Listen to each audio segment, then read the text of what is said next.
215 ayat yang ke-59. Muka surat 215 ayat yang ke-59.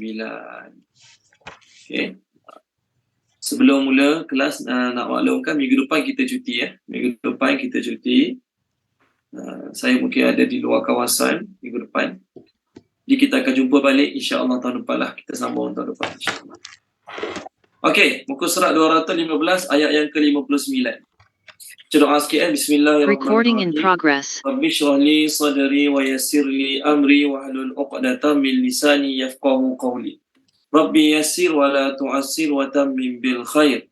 Ya Fattah bika nasta'in. Subhanaka la ilma lana illa ma 'allamtana innaka antal alimul hakim.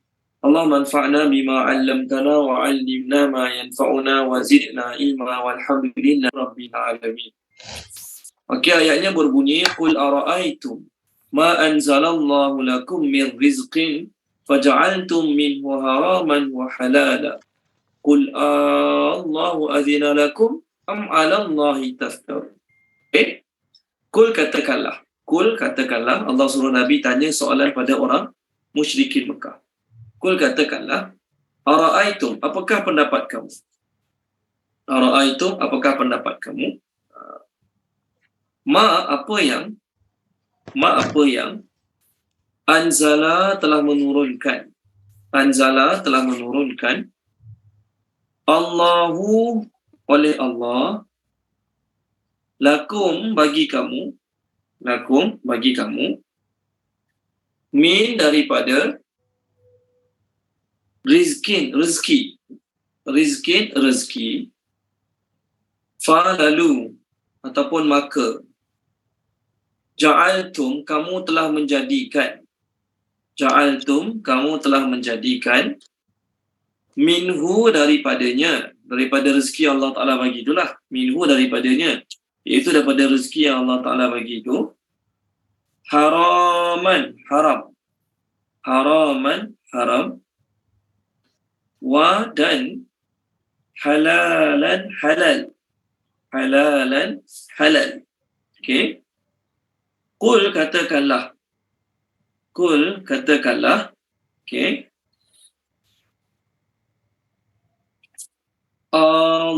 Adakah Allah azina yang memberi izin, telah memberi izin lakum bagi kamu, okey, am ataupun alallah ke atas Allah taftarun. Apa terjemah taftarun? Kamu mengada-adakan. Terjemah taftarun, kamu mengada-adakan. Okey, Puan Izawani terjemahkan ayat pertama kita. Puan Izawani boleh? A'udzubillahi minasyaitonirrajim. Bismillahirrahmanirrahim.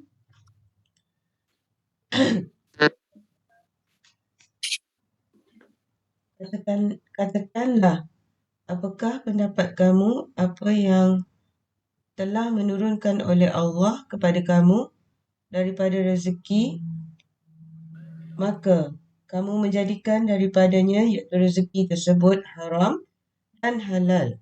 Katakanlah, adakah Allah telah memberi izin bagi kamu ataupun terhadap Allah kamu mengada-adakan penipuan?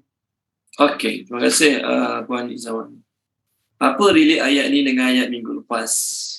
Ayat minggu lepas, Allah Ta'ala cerita tentang kenikmatan Quran, kelebihan Islam, kelebihan Nabi Muhammad yang Allah bagi pada kita. Tapi orang kafir, dia tak nak amal Quran tu. Dia tak nak ikut apa yang Allah turunkan dalam Quran. Dia tak nak amalkan apa yang Allah sampaikan dalam Quran. Dia tak nak ikut. Dia buat pandai-pandai.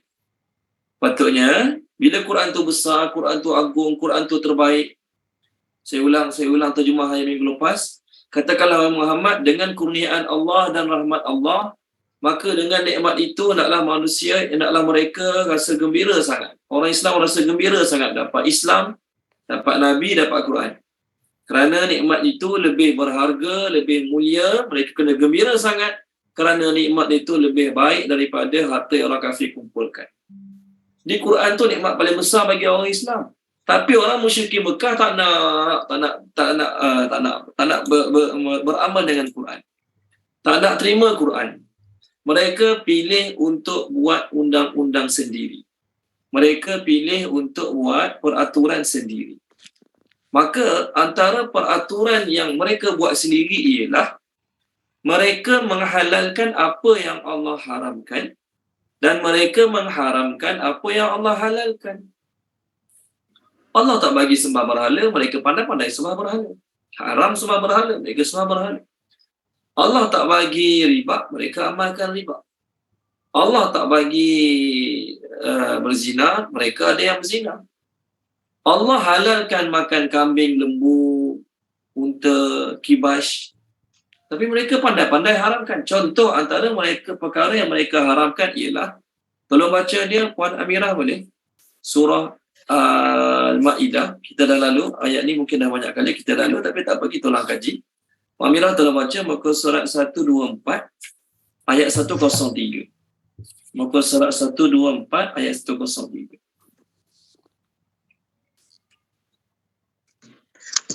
A'udzubillahi minasyaitonirrajim. Allah tidak pernah mensyariatkan adanya bahirah, saibah, wasilah dan ham. Tetapi orang-orang kafir membuat-buat kedustaan terhadap Allah dan kebanyakan mereka tidak mengerti.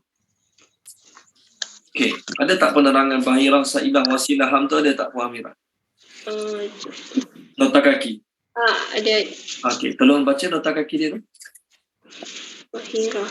Bahirah iaitu unta betina yang telah beranak 5 kali dan anak yang kelima itu jantan. Lalu unta betina itu dibelah telinganya, dilepaskan, tidak boleh ditunggang lagi dan tidak boleh diambil susunya. Saibah, unta betina yang dibiarkan pergi ke mana sahaja lantaran sesuatu nazar, seperti jika seorang Arab jahiliah akan melakukan sesuatu atau perjalanan yang berat, maka dia biasa bernazar akan menjadikan untanya saibah apabila maksud atau perjalanan berhasil dan selamat. Wasilah, seekor domba betina melahirkan anak kembar yang terdiri dari jantan dan betina. Maka yang jantan ini disebut wasilah. Tidak boleh disembelih dan diserahkan kepada berhala. Ham, unta jantan yang tidak boleh diganggu gugat lagi kerana telah dapat membuntingkan unta betina 10 kali. Perlakuan terhadap bahirah, saibah, wasilah dan ham ini adalah kepercayaan Arab jahiliah. Okey, terima kasih Puan Amirah. Sama. Jadi, Allah suruh Nabi tanya soalan. Apa yang Nabi apa yang Nabi halalkan pada kita, ada dalil dia. Ayat Quran lah. Apa Nabi haramkan pada kita, ada dalil dia, ayat Quran. Tapi orang musyrikin Mekah, apa yang dia halalkan, apa yang mereka halalkan, apa yang mereka haramkan, bertentangan dengan dalil Al-Quran. Allah bagi unta tadi yang dibaca 4 jenis binatang tadi, boleh makan. Boleh makan, boleh perah susu, boleh ambil manfaat daripada binatang tersebut. Tapi orang jahiliyah ni, apa mereka buat? Kat skrin ada. Terima kasih Tuan Sofi. Share kat skrin. Bahirah apa dia, saibah apa dia, wasilah apa dia. Tuan Sofi ambil kat mana ni Tuan Sofi? Kat skrin ada. Ada dalam blog Ustaz. Ambil dalam blog Masya-Allah. Terima kasih Tuan Sofi. Jadi, binatang-binatang ni kita boleh makan. Kita boleh makan binatang ni. Syarat kita punya lah, bukan orang lain punya. Kita punya, kita beli ke, kita punya kan, kita boleh makan. Tak ada orang kata kalau unta tu dah buat dah melahirkan anak berapa ekor tak boleh makan. Tak. Jadi ini semua adalah undang-undang ciptaan sendiri. Tak salah pun kalau satu orang tu tak nak makan unta, dia tak nak makan unta betina, dia tak nak makan domba betina, dia tak nak makan unta jantan. Kenapa tak nak makan? Saya nak daya. Saya tak nak makan binatang, saya tak nak makan daging banyak, saya nak daya. Tak apa. Tak nak makan binatang-binatang tu sebab nak daya, tak apa. Masalahnya orang musyrikin Mekah, mereka tak nak makan binatang-binatang ni dengan alasan Allah tak bagi makan. Allah tak bagi makan. Allah tak pernah kata pun haram benda-benda tu. Mereka yang pandai-pandai mengatakan benda tu haram. Ada sebuah hadis, okey, yang diriwayatkan oleh Imam Ahmad. Imam Ahmad berkata, Abu Ishaq ni dia dengar Auf bin Malik bin Nadlah. Auf bin Malik bin Nadlah, dia bercerita. Cerita ni disampaikan daripada Nadlah. Nadlah ni ayah pada Auf bin Malik. Nadlah kata, aku pernah datang jumpa Nabi SAW. Aku berpenampilan buruk. Maksud berpenampilan buruk tu pakai baju yang buruk lah, baju lama buruk. Rasulullah SAW tanya, kamu ada harta lain tak? Pakai baju buruk ni. Rasulullah tanya tu sebab Rasulullah tahu dia bukan orang miskin, bukan orang susah. Dia jawab ada. Nabi tanya, apa harta kamu ada? Dia kata macam-macam ada aku ada. Aku ada hamba abdi, aku ada unta, aku ada kuda, aku ada kambing. Dia jawab pada Nabi lah, An-Nadlah ni, sahabat Nabi nama Nadlah ni. Maka Rasulullah SAW pun bersabda pada dia, pada Nadlah, dia kata, idza ataqallahu malan falyura alaika. Bila Allah bagi kamu harta, maka perlihatkanlah nikmat-nikmat tersebut pada dirimu. Jadi Allah bagi kita duit lebih, kita pakai pakaian mahal sikit. Allah bagi kita rezeki lebih, kita nak beli kereta yang mahal sikit. Tak ada masalah. Tak ada masalah. Kita nak tunjukkan nikmat Allah pada diri kita. Tak ada masalah. Yang masalahnya bila kita pandang rendah orang lain pun. Kemudian Nabi SAW tanya, cakap pada sahabat tadi, Nadlah tadi, hal tuntiju ibiluka sihahan adhanuha fata'madu ila Musa fataqta'u adhanaha fataqulu hadhihi bahrun. Apakah unta kamu melahirkan anak dia yang telinga dia okey, sempurna, kemudian kamu ambil pisau, kamu potong telinga dia. Lalu kamu kata ni Bahirah.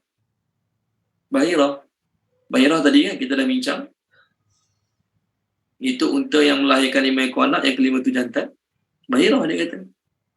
Jadi unta tu untuk mereka tandakan sebagai Bahirah, mereka ambil pisau, mereka gunting telinga. Jadi orang tengok, oh ni unta kena gunting telinga ni. Jadi unta ni bila kita gunting telinga, orang tak kacau, orang tak ganggu. Dia pergi mana bebas, dia buat apa saja bebas, tak ada orang akan tangkap dia, akan sebelah dia, tak ada orang akan tangkap dia, akan pegang susu dia, tak akan. Jadi cara mereka nak tanda, potong telinga unta tersebut.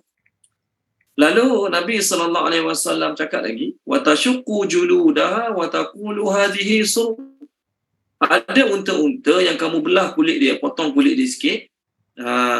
Kamu kata apa? Potong kulit sebagai tanda lah, ni syurum. Itu binatang-binatang yang mereka buat tanda untuk tunjuk tak boleh makan. Potong telinga lah, siap kulit sikit. Lalu kamu haramkan binatang-binatang tadi untuk dirimu dan untuk keluargamu. Maka lelaki ni kata, masa tu dia kafir lagi lah, lelaki ni, Nadlah ni, masa tu dia kafir lagi. Dia kata, ya, tu yang kami biasa buat. Itu yang kami biasa buat. Apa maksud biasa dia buat? Binatang-binatang yang mereka pandai-pandai kata haram, sedangkan Allah tak kata haram, mereka letak tanda. Sama ada guna pisau untuk potong telinga, gunting, potong telinga, ataupun guna pisau untuk siap kulit sikit, belah kulit sikit. Maka Nabi SAW cakap pada dia, فَإِنَّمَا أَتَاكَ اللَّهُ لَكَ حِلٌّ. Sesungguhnya, apa yang Allah rezeki Allah bagi pada kamu halal. Tak ada seekor pun Allah kata tak boleh makan. Sebab beranyak 5 kali dah. Sebab memuntingkan unta 10 kali. Tak ada pun. Lalu Nabi warning orang-orang musyrikin dengan mengatakan, Sa'idullahi asyaddu min sa'idika. Apa maksud dia? Dengan Allah lebih kuat daripada lengan kamu. Maksudnya kamu rasa seronok kat dunia ni, kamu rasa puas hati dapat potong telinga binatang suka hati, dapat seksa binatang suka hati, letak tanda-tanda pelik-pelik macam tu. Kerana Nabi kata apa lagi? Wa musallahi ahaddu min musaka. Pisau Allah lebih tajam daripada pisau kamu. Maksud kata-kata Nabi tu ialah, kamu duk potong-potong telinga sebagai tanda yang binatang ni tak boleh makan. Kamu potong telinga, siap kulit sebagai tanda binatang tak boleh makan. Kat dunia kamu buat dengan penuh perasaan bangga. Kat dunia kamu buat dengan perasaan kamu kononnya orang yang taat.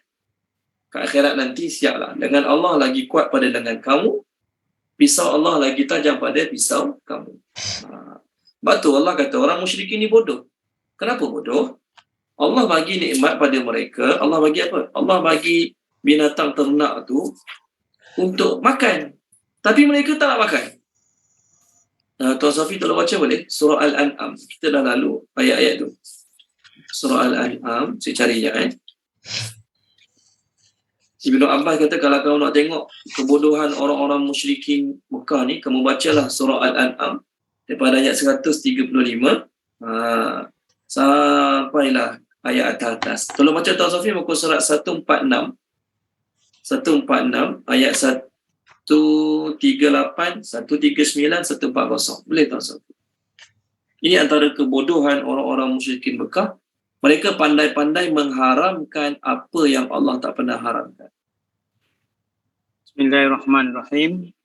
Dan mereka mengatakan, inilah haiwan ternak dan tanaman yang dilarang. Tidak boleh memakannya kecuali orang yang kami kehendaki. Menurut anggapan mereka. Dan ada binatang ternak yang diharamkan menungganginya. Dan ada binatang ternak yang mereka tidak menyebut nama Allah waktu menyembelihnya. Semata-mata membuat kedustaan terhadap Allah. Kelak Allah akan membalas mereka terhadap apa yang selalu mereka ada-adakan.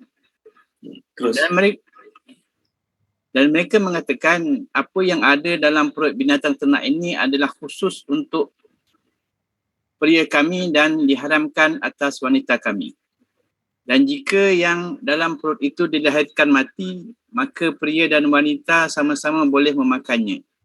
Kelak Allah akan membalas mereka terhadap ketetapan mereka. Sesungguhnya Allah Maha Bijaksana lagi Maha Mengetahui. Terus? Sesungguhnya rugilah orang yang membunuh anak-anak mereka kerana kebodohan lagi tidak mengetahui dan mereka mengharamkan apa yang Allah telah rezekikan pada mereka dengan semata-mata mengada-adakan terhadap Allah. Sesungguhnya mereka telah sesat dan tidaklah mereka mendapat petunjuk. Okey, terima kasih Tuan Safi. Rugilah. Binatang tu boleh makan tapi mereka mengharamkan. Lepas tu pandai-pandai pula tu, lelaki je boleh.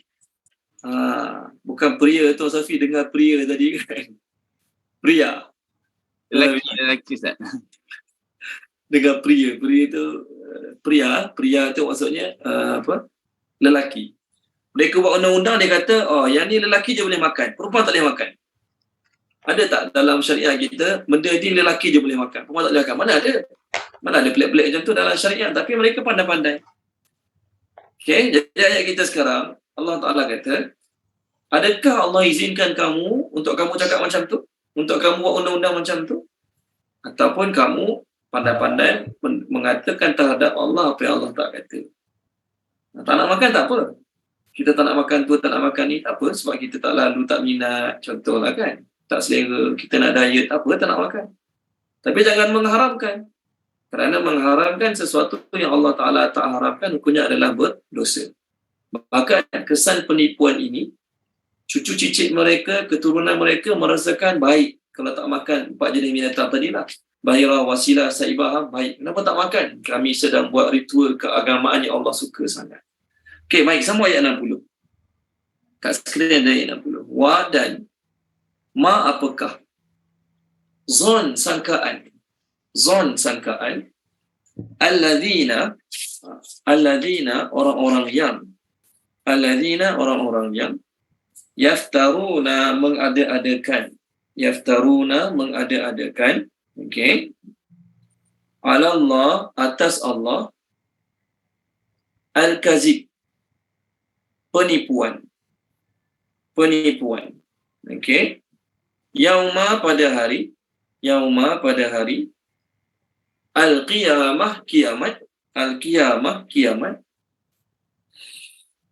Inna sesungguhnya Allah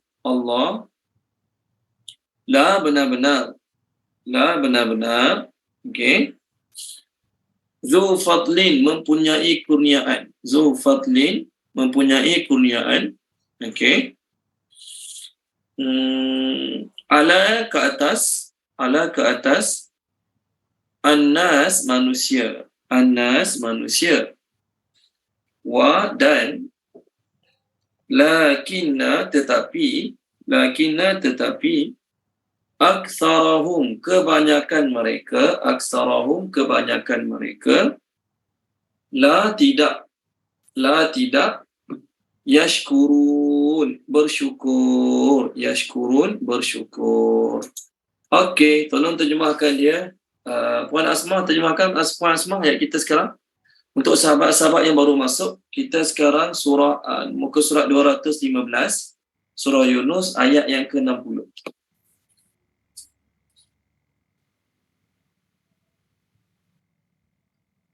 Puan Asmah ada?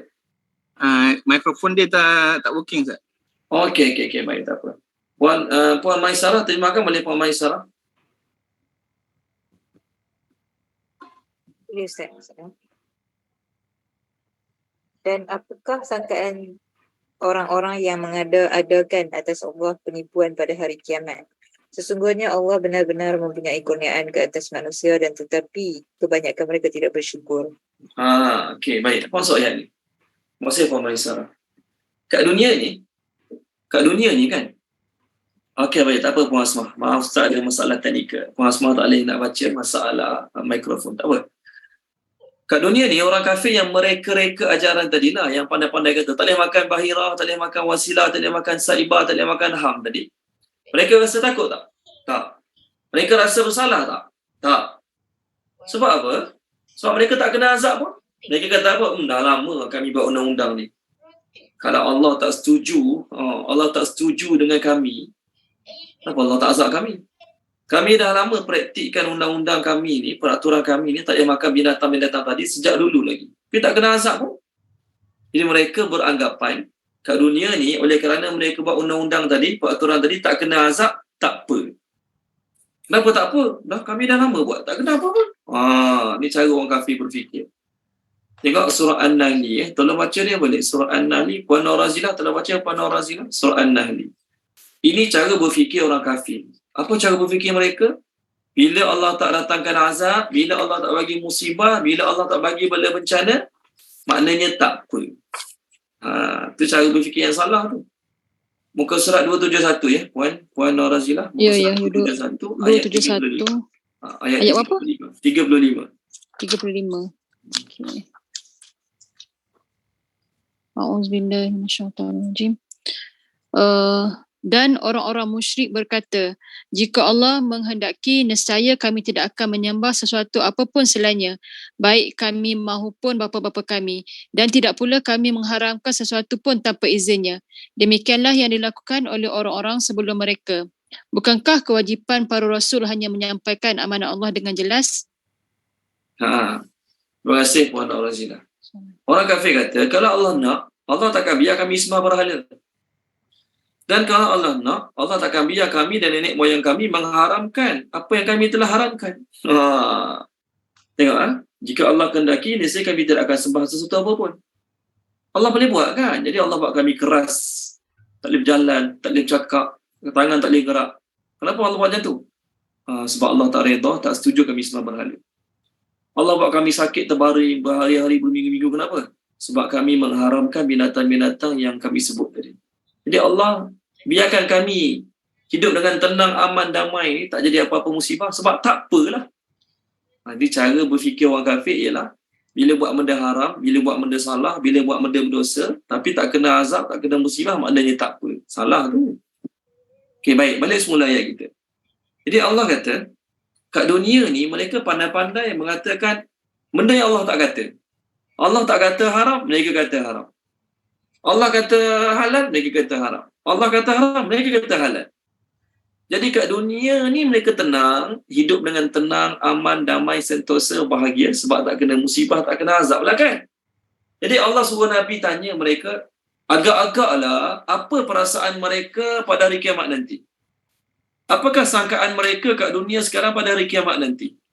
Agak-agak mereka hari kiamat nanti boleh tenang macam sekarang ke? Agak-agak mereka hari kiamat nanti boleh relax, gembira, senyum macam sekarang.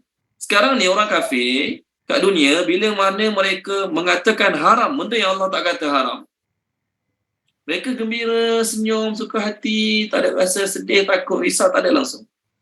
Jadi agak-agak bagaimana keadaan mereka hari kiamat nanti di hadapan Allah?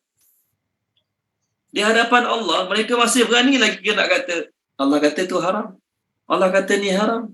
Kalau tak makan ni dapat pahala sebab Allah tak bagi makan. Agak-agak berani lagi nak kata. Sekarang ni, bila kita kata, tak, benda tu tak boleh, benda tu tak betul, mereka tetap pertahankan. Mereka tetap mempertahankan ajaran mereka yang salah. Mereka kata tak boleh makan, bahirah, saibah, wasilah, ham tadi.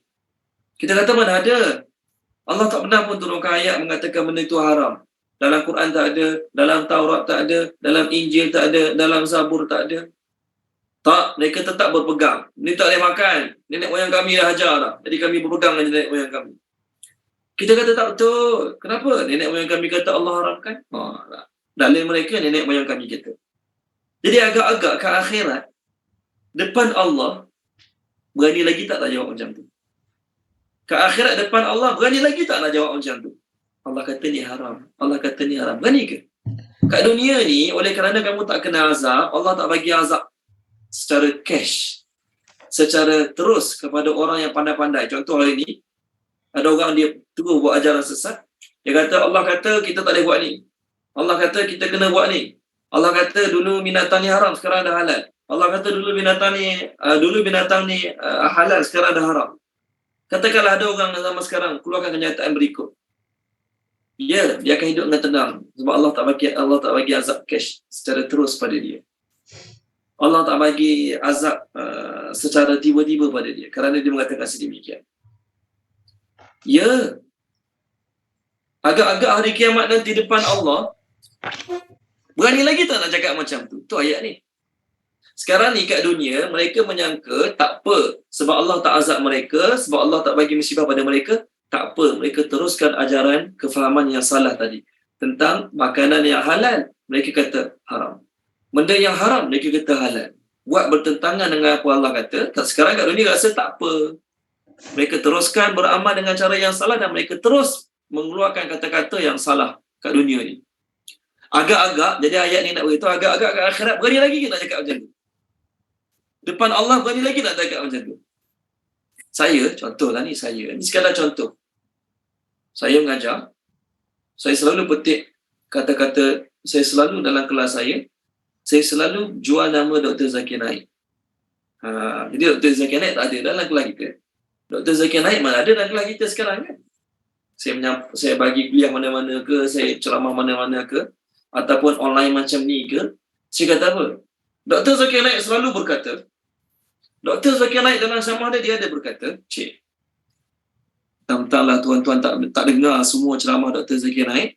Jadi saya senang-senang je petik nama Dr. Zakir Naik. Tuan-tuan bukan tahu pun saya tipu ke saya tak tipu. Betul kan? Tuan-tuan bukannya dengar semua kuliah-kuliah penyampaian Dr. Zakir Naik. Jadi oleh kerana saya ni ustaz, apa saya cakap, tuan-tuan terima je lah. Walaupun benda tu Dr. Zakir Naik tak kata pun. Contoh, ni sekadar contoh. Jadi saya seronoklah penipu. Kat kelas ni saya tipu, kelas esok saya tipu, kelas minggu depan saya tipu. Saya kata, Dr. Zakir Naik kata, gini. Kalau lain saya pun beritahu lagi, Dr. Zakir Naik dia beritahu gini. Jadi saya tenang je menipu student-student saya, menipu sahabat-sahabat kelas online saya dengan memetik nama Dr. Zakir Naik. Okay? Bayangkan. Minta tuan-tuan bayangkan. Tiba-tiba satu hari, saya dijemput berceramah. Ada 2-3 orang panel, 4-5 orang panel. Salah seorang panel tu Dr. Zakir Naik. Salah seorang panel tu Dr. Zakir Naik ada sekali dalam ceramah tu. Agak-agak masa tu, tuan-tuan rasalah masa tu, saya berani lagi tak nak petik nama dia, nak mengatakan dia kata sedemikian. Saya berani lagi tak? Saya takkan berani. Sekarang saya berani guna nama dia. Mentang-mentanglah dia tu tak ada dalam ceramah saya sekarang. Dan dia pun kalau ada mungkin tak faham bahasa Melayu, contohlah kan. Jadi saya pun dengan tenang je, tanpa rasa bersalah, tanpa rasa berdosa, tanpa rasa malu, saya kata kepada tuan-tuan, Dr. Zakir Naik kata gini. Walhal saya tahu dia tak kata. Walhal saya tahu itu hanyalah rekaan saya semata-mata. Dan saya tahu tuan-tuan takkan tahu saya tipu. Contoh. Okey, memang saya boleh tipu lah. Sebab Dr. Zakir Naik tak ada dalam majlis kita sekarang. Agak-agak dalam satu ceramah, Dr. Zakir Naik ada dalam ceramah tu, di barisan hadapan bersama penceramah-penceramah yang lain, bersama panel-panel yang lain. Agak-agak masa tu saya berani lagi tak nak guna nama dia. Agak-agak masa tu saya berani lagi nak kata Dr. Zakir Naik say, saya pun cakap bla bla bla bla. Masa tu kalau dia ada, dia tahu saya cakap benda, dia terus bangun, dia diri, dia ambil mic. Dia tanya saya depan-depan. Bila saya cakap macam ni? Tunjuk video mana awak dengar, berapa bulan ceramah tu, kat mana saya ceramah? Tunjuk. Awak boleh kata, saya kata. Masa tu merah mula muka saya. Sekarang ni Dr. Zakir Naik tak ada, senanglah saya tipu tuan-tuan. Sebab saya tahu tuan-tuan takkan carinya ceramah tu, contoh. Jadi saya sedar je lah kat mana-mana. Dr. Zakir Naik kata dalam ceramah dia. Okay? Mungkin orang-orang yang minat agama, orang suka dengar ceramah, tak akan dengar semua ceramah Dr. Zakir Naik. Kalau dengar semua pun, belum tentu mereka ingat semua. Jadi mereka tak sangka lah yang saya tipu. Tapi kalau saya mengatakan benda yang Dr. Zakir Naik tak pernah kata depan Dr. Zakir Naik, contoh, agak-agak dia berdiam diri ke? Dia bangun, dia tanya saya balik. Awak kata saya kata sedemikian, beritahu. Bila saya kata, tarikh ceramah tu berapa bulan, kat mana saya ceramah, beritahu. Share lah audio ke, video YouTube ke, share kat mana. Kalau tak ada, saya bagi awak sebulan, saya akan saman awak. Sebab awak pandai-pandai mengeluarkan kenyataan yang saya tak pernah kata. Merah muka saya masa tu. Malu muka saya masa tu. Terus tinggalkan majlis lagi, malu muka. Sebab menipu, guna nama orang yang dia tak pernah kata. Contoh. Samalah juga, analogi saya nak bagi, kat dunia ni orang kafir pandai-pandai je kata Allah kata tak boleh makan tu, Allah kata tak boleh makan ni, Allah kata haram makan tu, Allah kata makanan ni untuk lelaki je ya, perempuan tak boleh. Sedap mulut mereka reka ajaran yang Allah tak pernah ajar. Sebab apa? Sebab belum pergi akhirat lagi. Jadi Allah suruh Nabi tanya lah, agak-agak ke akhirat nanti depan Allah hari kiamat, berani lagi tak nak cakap macam tu? Masih lagi ke berani keluarkan kata-kata kat mulut, Allah kata dia haram, Allah kata dia dah, berani tak? Takkan beraninya. Kat dunia ni, oleh kerana mereka tak kena azab sebab cakap macam tu, mereka tak kena musibah cakap macam tu, jadi mereka berani. Jadi mereka rasa, ni soalannya, adakah mereka rasa kat akhirat nanti, kalau cakap macam tu depan Allah tak kena musibah? Adakah nanti depan Allah kalau cakap macam tu tak kena azab, tak kena bala bencana, tak kena azab neraka? Ni soalan ni. Tapi dalam soalan ni ada ancaman yang sangat tinggi. Habis tu kenapa kat dunia tak kena azab? Kenapa Allah tak azab mereka yang pandai-pandai mencipta ajaran yang Allah tak pernah cipta? Allah jawab dalam ayat ni. Sebab Allah Ta'ala tu zu fadlin ala nas. Kat skrin ada. Kerana Allah benar-benar mempunyai kurnia yang dilimpahkan ke atas manusia. Kerana kurniaan Allah lah kita yang tak semayang kadang-kadang. Kita yang buat dosa maksiat, Allah masih panjangkan umur. Kita yang banyak tengok benda haram, banyak cakap benda haram, banyak dengar benda haram. Tapi masih Allah tak bagi musibah. Dapat bernafas macam biasa. Dapat duit macam biasa. Terima kasih Tuan Sofi. Kalau boleh pada inna Allah Tuan Sofi. Kalau bolehlah pada inna Allah. Jadi, bukan sekadar orang kafir yang buat dosa tak kena azab. Kita orang Islam pun yang buat dosa, masih tak kena azab. Sebab apa? Bahkan hari ini ada orang kafir yang pijak Quran, bakar Quran, kutuk Allah, mengatakan Allah dengan kata-kata kesat. Contoh. Tak apa, dia tak kena apa pun, tak kena musibah pun. Makan dengan tenang, boleh bercuti lagi, ada duit banyak, anak-anak sihat, dia pun sihat. Sebab apa? Sebab ni jawapan dia. Innallaha ladzu fadlin 'alan nas. Allah Ta'ala ni mempunyai kurniaan yang sangat tinggi pada manusia. Tak apalah, biar dulu. Tak apalah, biar dulu. Tak apalah, biar dulu. Itu sebab dia. Walakinna aktsarahum la yashkurun. Tapi manusia tak bersyukur terhadap nikmat Allah bagi tangguh. Nikmat Allah bagi peluang. Allah bagi tangguh, bagi peluang tu nikmat tu. Kalau kita buat dosa, Allah masih belum azab. Kita buat maksiat, Allah masih belum ambil tindak balas. Tu nikmat tu. Apa maksud nikmat? Kita masih berpeluang untuk taubat. Kita masih berpeluang untuk cover balik dosa maksiat kita dengan amal-amal soleh yang banyak. Sebab orang yang buat dosa, pun Allah terus bagi musibah, mati. Dia tak ada lah nikmat nak bertaubat. Dia tak ada lah peluang untuk taubat. Betul Allah kata penutup ayat ni. kebanyakan manusia tidak bersyukur. Bahkan mereka menjadikan penangguhan yang Allah bagikan tu sebagai alasan untuk mereka terus buat maksiat. Aku dah lama buat maksiat ni, tak kenapa pun, tak kena musibah pun, tak ada masalah apa, hidup macam biasa, gaji macam biasa, bisnes okey macam biasa.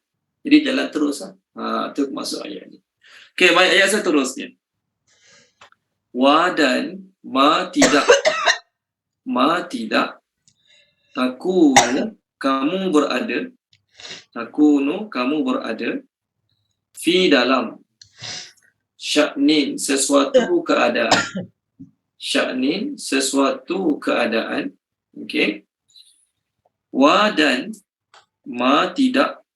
Kenapa ma kedua-dua ni tidak? Sebab depan dia ada illah.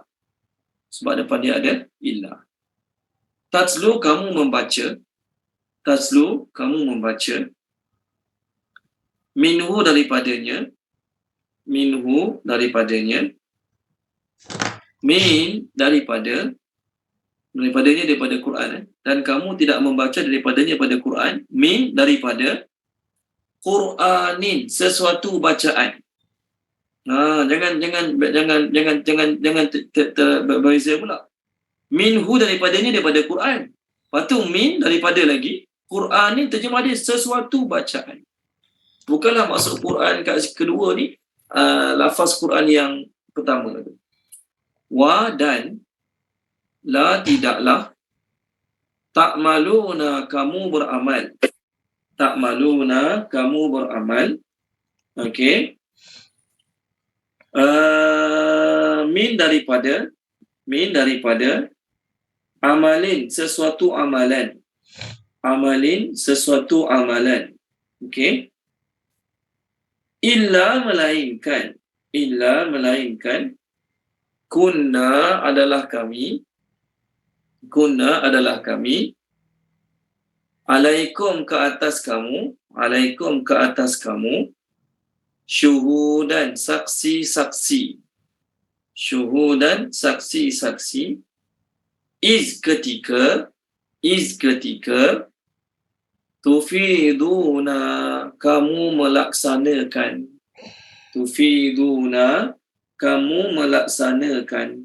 okey, fihi padanya pada amalan-amalan tersebut. Fihi padanya pada amalan-amalan tersebut. Okey, Tuan Sofi, boleh tak bulatkan minhu tu? Saya tertinggal sikit. Boleh Tuan Sofi, minhu. Wa ma takunu fi sya'ni wa ma tatlu minhu. Boleh Tuan Sofi?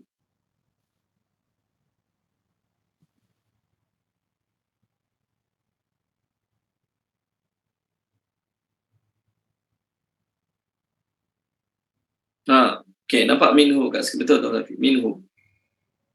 Kecilkan lagi. Boleh Tuan Sofi kecilkan sikit. Minhu ada dua terjemah. Satu minhu daripada Quran. Satu lagi minhu daripada Allah. Tadi yang saya terjemah daripada Quran. Jadi, dan tidaklah kamu berada dalam suatu keadaan dan tidaklah kamu membaca daripada Allah daripada sesuatu bacaan. Itu terjemah yang kedua. Terjemah yang pertama, dan tidaklah kamu membaca daripada Quran, daripada Al-Quran tu, banyak-banyak ayat tu, min daripada Quranin, sesuatu bacaan, any bacaan. Okey. Okey, baik, terjemahkan dia. Puan Nur Zakiyah, terjemahkan Puan Nur Zakiyah, boleh? Ayat kita sekarang ni. Boleh, Ustaz. A'udzubillahi minasyaitonirrajim. Dan tidaklah kamu berada dalam suatu keadaan dan tidaklah kamu membaca daripadanya dari Al-Quran dan tidak beramal daripada sesuatu amalan kecuali adalah kami terhadap kamu saksi tak kala kamu melakukan padanya dan tidak ia akan Cukup. Baca itu dulu. Okey, terima kasih Puan Nur Zakiyah. Sama Ustaz. Dalam ayat ini, Allah Ta'ala nak beritahu tentang dua golongan manusia. Takunu dengan tatslu tu refer pada Nabi. Dan tidaklah kamu, wahai Nabi Muhammad, berada dalam satu keadaan. Dan tidaklah kamu, wahai Nabi Muhammad, membaca daripada mana-mana ayat Allah.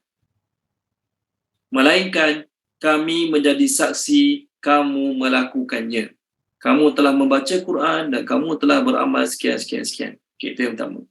Yang kedua, untuk kita semua, tak maluna tu. Kalau kita belajar grammar, takunu untuk seorang. Kan, takunu tu untuk seorang. Sedangkan tak maluna ada waw nun kat belakang, untuk ramai. Maksudnya Allah nak cakap, apa yang Nabi buat berseorangan, apa kita buat, sama ada berseorangan ke ramai-ramai, semuanya Allah menjadi saksi. Kami kat sini maksudnya Allah dan para malaikat. Allah dan para malaikat menjadi saksi. Kita buat baik ke, kita buat jahat ke, Allah jadi saksi. Maknanya ada dosa-dosa kita buat 10 tahun Recording lepas. stopped. Okey. Saya rasa Tuan Sofi memang kita keluar. Tak apa, saya jadi host. Okey, jadi ayat Quran dah hilang kat skrin, tak apa. Jadi ada amalan-amalan yang kita buat 10 tahun lepas, 5 tahun lepas. Tapi tak kena azab pun, tak kena musibah pun. Ada kebaikan-kebaikan yang kita buat, tapi tak pernah dapat apa-apa balasan pun kat dunia ni kan. Maka Allah kata, ya, apa amalan-amalan kamu buat tu, sama ada Allah dah balas, sama ada kebaikan dia ke ataupun dosa maksiat dia, kamu kena ingat satu perkara. Apa dia? Allah menjadi saksi atas perkara tersebut. Apa maksud Allah menjadi saksi? Maksud Allah menjadi saksi adalah Allah sentiasa mencatatnya dan Allah sentiasa mengingatinya. Kamu mungkin tak kena azab sekarang, kamu akan kena azab hari kiamat nanti. Kamu mungkin tak kena musibah sekarang, tapi kamu kena musibah hari kiamat nanti. Itu maksud ayat ni. Jadi ayat ni sebenarnya nak beritahu, dosa-dosa yang kamu buat, bila Allah tak bagi azab, bila Allah tak bagi musibah, kan, sampai sekarang Allah tak bagi musibah, kamu jangan ingat kamu terlepas. Kamu jangan ingat benda tu tak ada dalam rekod. Kamu jangan ingat benda tu dah terpadam dalam rekod Allah Ta'ala. Tak. Allah jadi saksi. Malaikat jadi saksi. Kuna kat sini kami. Maksud kami kat sini Allah dan malaikat menjadi saksi.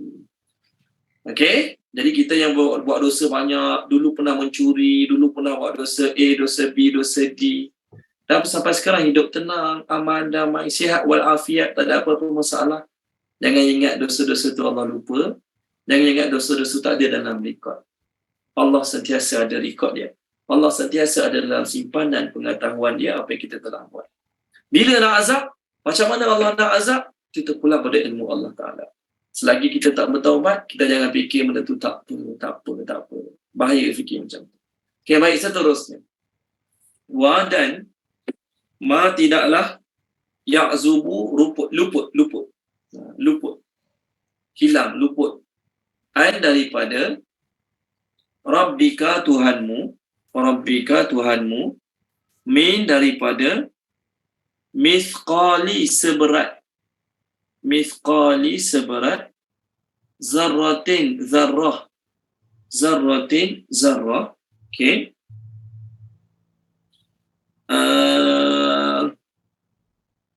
fi di al-ard bumi, wa dan la tidak juga fis sama di langit,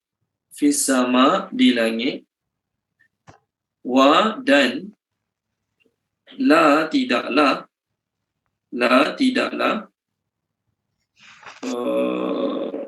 asghara lebih kecil min daripada zalika demikian itu, wa dan la tidaklah akbara lebih besar illa melainkan fi dalam kitab mubin yang nyata. Kitab yang nyata. Tuan Haji Syahril, terjemahkan Tuan Haji Syahril boleh?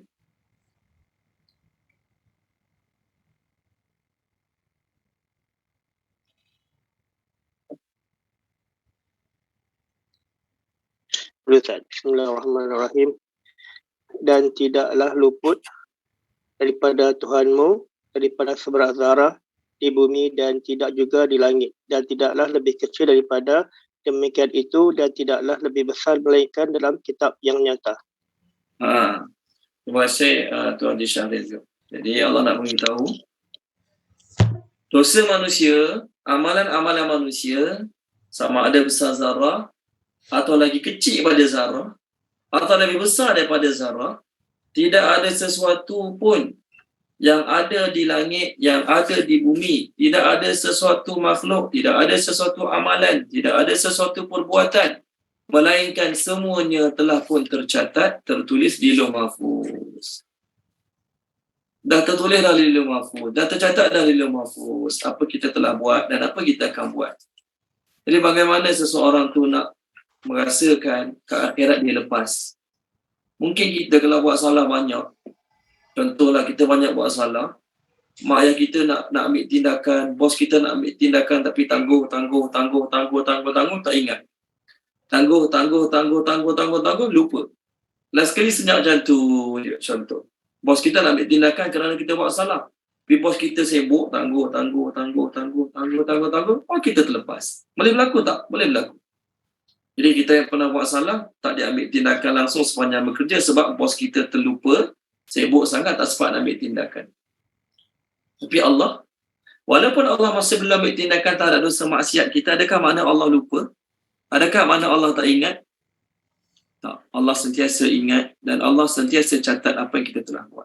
Okey, perlu baca dia boleh muka surat 428. Perlu baca dia Puan Zanaria 428.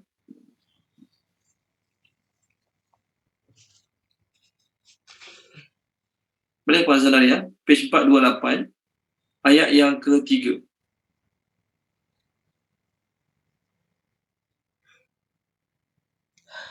Empat 428 ayat ketiga.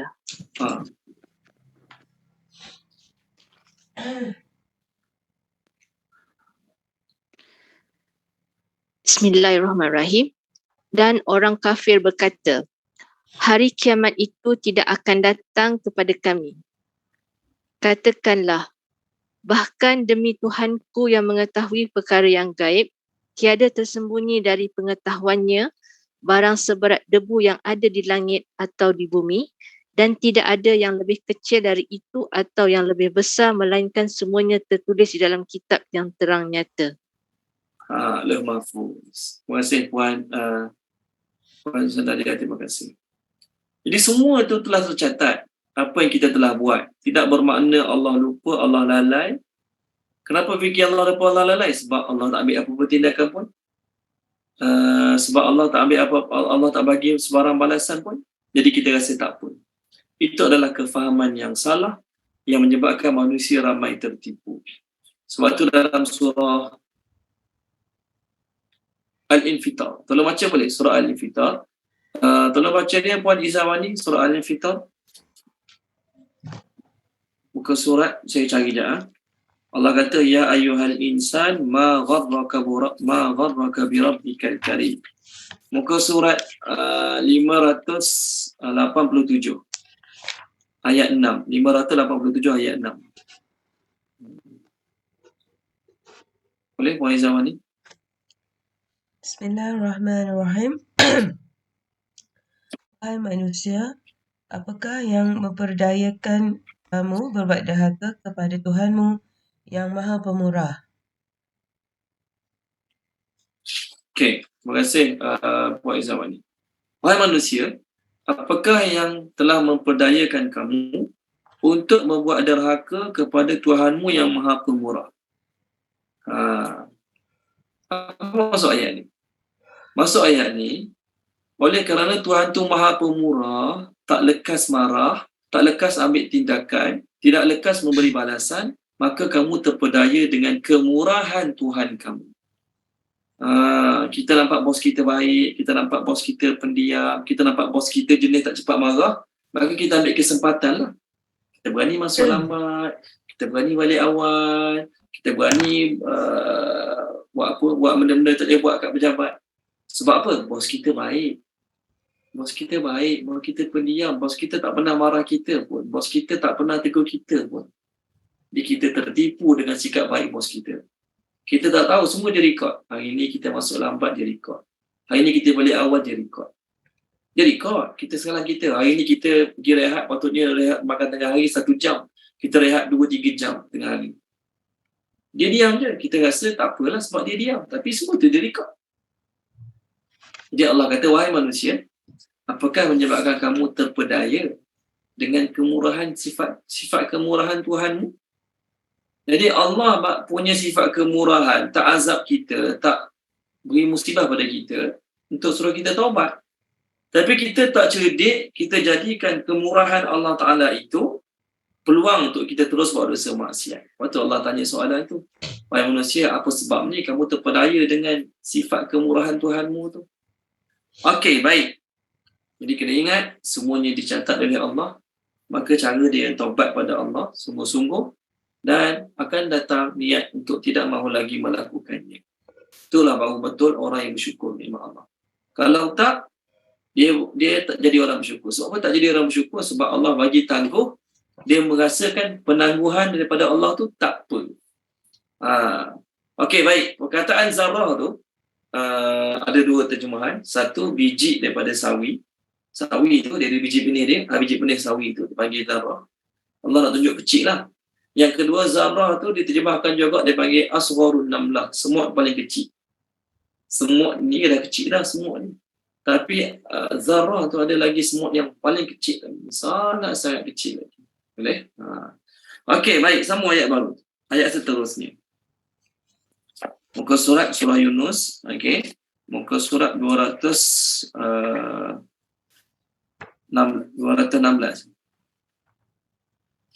Muka surat 216 ayat yang ke-62 dan 63.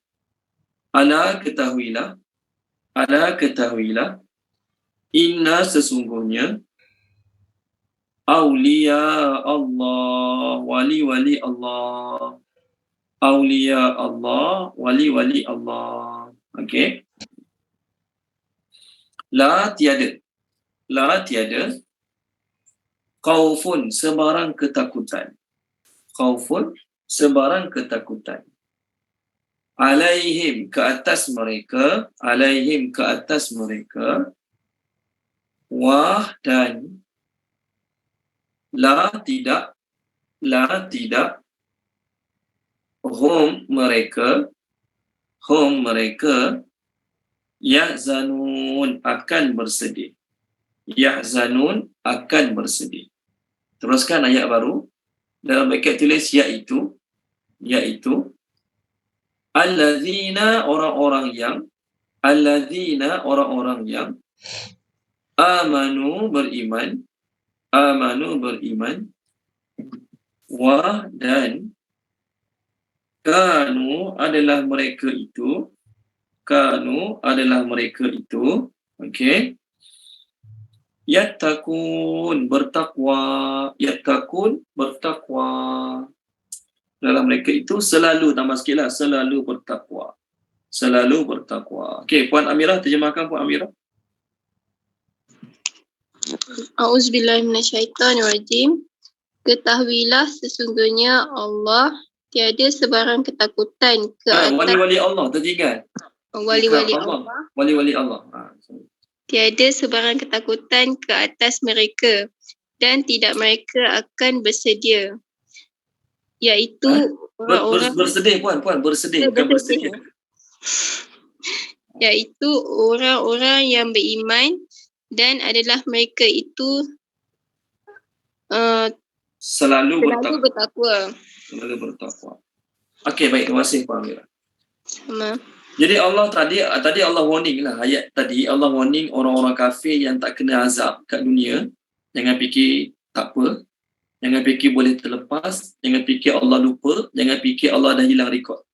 Dosa maksiat kamu, kesalahan-kesalahan kamu, setiap kali kamu kata Allah haramkan benda yang Allah tak haramkan, setiap kali kamu kata Allah halalkan sedangkan benda tu Allah tak halalkan, semua tu dalam rekod para malaikat, dalam rekod Allah Ta'ala.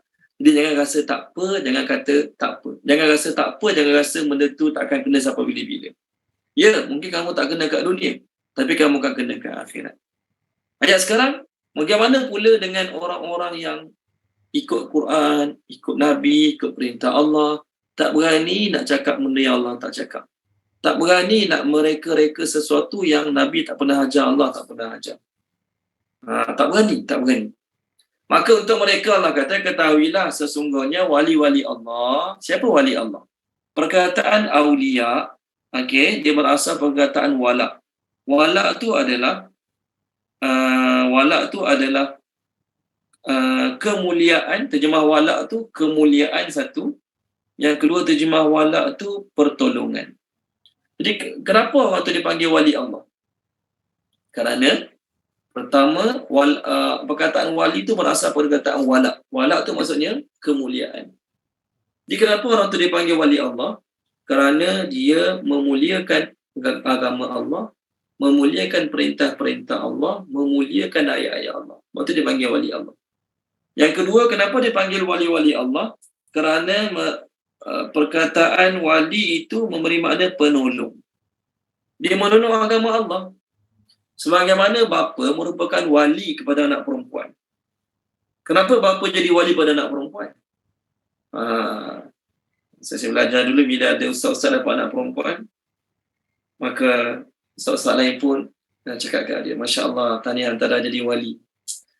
Wali-wali lain biasa tak nampak tapi hantar nampak jelas. Hantar dah wali sekarang. Wali hakim lah. Bukan wali Allah, wali hakim. Jadi kenapa bapa dipanggil wali kepada anak perempuan? Kerana bapa ni tadi dia memuliakan anak perempuan dia, walaupun anak perempuan dia bagi pandangan orang lain biasa je. Tak adalah cantik sangat, tak adalah lawa sangat. Tidaklah berpelajaran tinggi sangat. Contoh bukan nak hina orang. Tapi bagi bapa, anak perempuan dia itulah bagi dia princess. Anak perempuan itulah bagi dia mulia. Anak perempuan itulah bagi dia penyeri dalam hidup dia. Dia oleh kerana bapa tadi memuliakan anak perempuan dia, maka bapa tadi dipanggil wali. Begitu juga bapa dia menolong anak perempuan dia. Dia menolong anak perempuan dia. Dia menolong dari segala segi anak-anak perempuan dia. Maka dipanggil wali. Bapa, datuk, abang, adik-beradik, pak saudara. Itu semua dipanggil wali kepada perempuan. Jadi wali Allah ni adalah orang yang menolong agama Allah. Orang menolong agama Allah ada dua. Satu, orang menolong agama Allah, dia sempurnakan apa yang Allah perintah untuk diri dia. Itu panggil wali. Yang kedua, wali Allah adalah orang yang dia tak senang tengok, tak senang duduk bila agama Allah berkurangan. Dia bukan fikir janji aku semayang, anak bini aku semayang, anak bini aku tak buat benda haram, keluarga aku tak buat benda haram, beres. Wali Allah, dia tak boleh tengok ada orang lain tak semayang. Dia tak senang duduk bila ada orang ramai-ramai buat maksiat. Bila ada orang ramai tak tutup aurat, dia tak boleh tengok. Itu wali Allah. Siapa wali Allah? Nabi dengan sahabat. Nabi dengan sahabat dia tak rela tengok agama berkurangan. Walaupun mereka sekeluarga amal agama dengan sempurna, tapi bila ada agama berkurangan, mereka tak senang duduk. Itu wali Allah. Jadi apa wali Allah dapat? Allah kata mereka tidak akan ada sebarang ketakutan. Kat dunia tak takut, kat akhirat tak takut. Orang kafir kat dunia tak takut. Sebab apa? Buat dosa maksiat tak kena apa-apa azab, tak takutlah. Buat dosa maksiat tak kena apa-apa musibah, tak takutlah. Orang kafir, pendosa, tak takut kat dunia. Tapi kat akhirat siaplah. Kat akhirat siaplah mereka. Mereka rasa takut. Bukan tak menuju akhirat.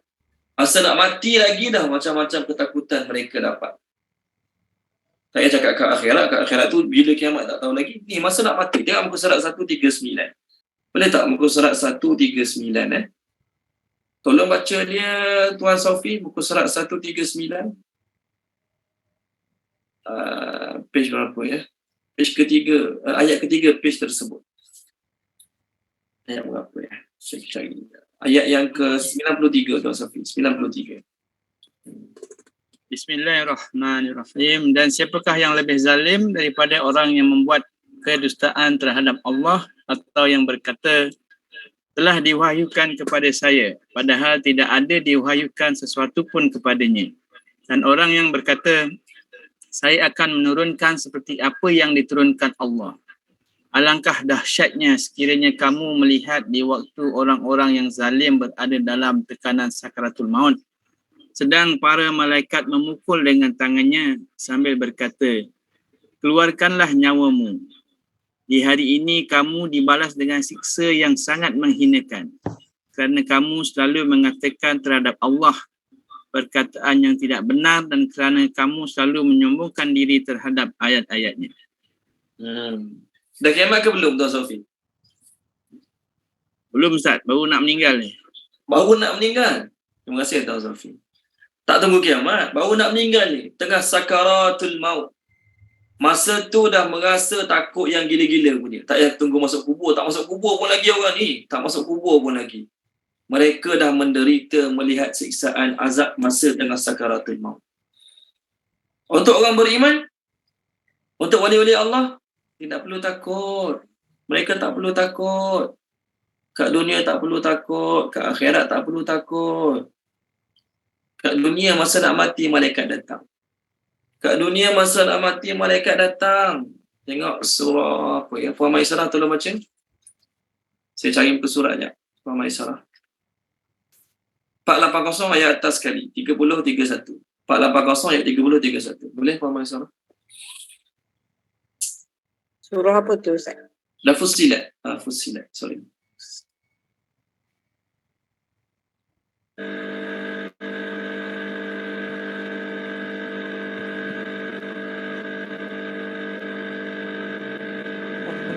Sekejap.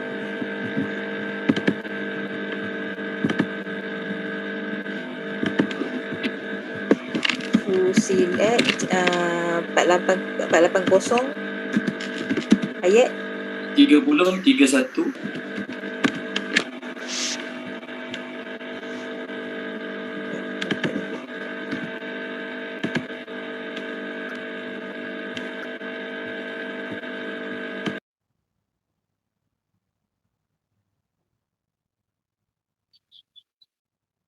Puan Maisarah boleh? Tu Ya, saya- mute kan? Labas, sorry. 30-31.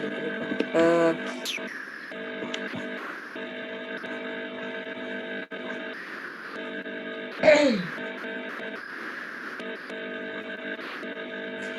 Auzubillahiminasyaitanirrajim. Sesungguhnya orang-orang yang menegaskan keyakinannya dengan berkata Tuhan kami ialah Allah, kemudian mereka tetap teguh di atas jalan yang betul, akan turunlah malaikat kepada mereka dari semasa ke semasa dengan memberi ilham. Janganlah kamu bimbang dari berlakunya kejadian yang tidak baik terhadap kamu, dan janganlah kamu berduka cita, dan terimalah berita gembira bahawa kamu akan beroleh syurga yang telah dijanjikan kepada kamu. Kamilah penolong-penolong kamu dalam kehidupan dunia dan pada hari akhirat, dan kamu akan beroleh pada hari akhirat apa yang diinginkan oleh nafsu kamu, serta kamu akan beroleh pada hari itu apa yang kamu cita-citakan mendapatkannya. Okey, terima kasih. Jadi masa nak mati, masa Puan Maisarah, kenapa Puan Maisarah baca ada bunyi dengung ke? Buat apa Puan Maisarah? Dengung? Ada bunyi macam bunyi apa ya? Boleh dengar kan bunyi? Mikrofon dia Ustaz. Mikrofon dia, mikrofon. Saya cakap daripada laptop je terus, tak ada mikrofon apa-apa terus. Okey. Tak apa masalah. Terima kasih ya. Okey, nampak? Tadi Tuan Zafi baca untuk kita tadi, masa nak mati lagi orang kafir masa sakaratul maut lagi dah rasa takut.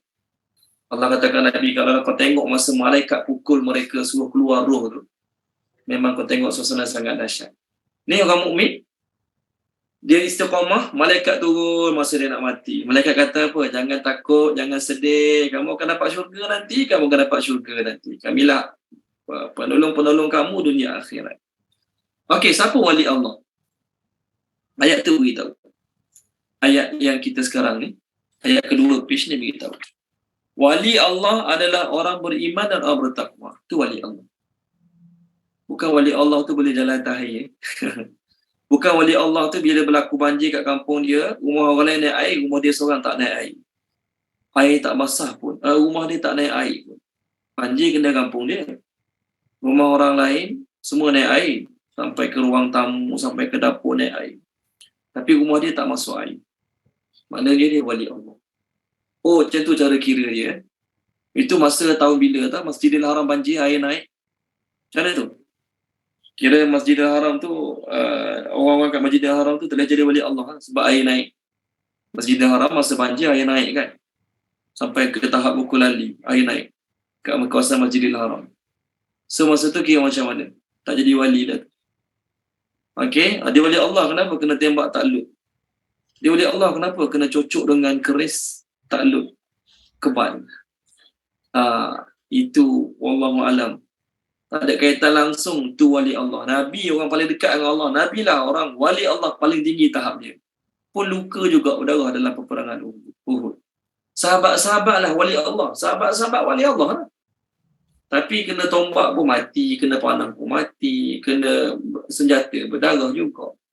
Jadi wali Allah bukanlah kita kata yang ada ilmu pelik-pelik, kena tembak takluk. Okey, apa lagi? Berjalan ke pihak musuh tak nampak. Tak ada. Ni dia ciri wali Allah. Beriman, bertakwa. Wali Allah adalah orang beriman dan bertakwa. Itulah wali Allah. Okey? Jadi siapa yang usaha sungguh-sungguh untuk iman dia, dia takut iman dia menurun, dia takut iman dia dicuri oleh syaitan, dia bertakwa, dia takut nak buat dosa maksiat, dia takut nak cakap benda haram, takut nak tengok benda haram. Itulah wali Allah. Ada tanda tak? Mana ada tanda? Mana ada tanda wali Allah? Bak iman ni dalaman. Bak takwa pun dalaman. Mana ada tanda? Kalau tulis kat lahir senanglah nampak. Okey? Beriman ni bak dalaman. Takwa tu bak dalaman.